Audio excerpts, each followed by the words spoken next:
வேலூர் மாவட்டம் வேலூர் கோட்டையில் ஸ்ரீ ஜலகண்டேஸ்வரர் ஆலயத்தில் கடைசி சோமவாரத்தை முன்னிட்டு 1008 சங்காபிஷேகம் மற்றும் சிவன் வடிவத்திலும் ஓம் வடிவிலும் தீபம் ஏற்றி திரளான பக்தர்கள் வழிபாடு.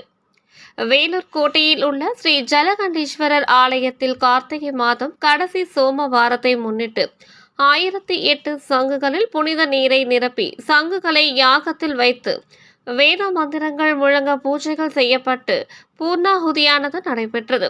பின்னர் 1008 சங்குகளை கொண்டு ஸ்ரீ ஜலகண்டேஸ்வரருக்கு சங்காபிஷேகம் செய்து சிறப்பு அலங்காரங்கள் செய்து மகா தீபாராதனைகள் நடந்தது.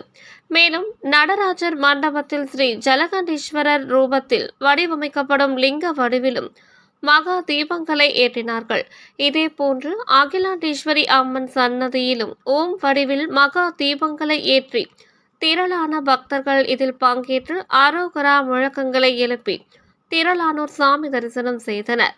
குடியாத்தம் SK லோக்கல் செய்திகளுக்காக செய்தியாளர் S. கார்த்திகேயன்.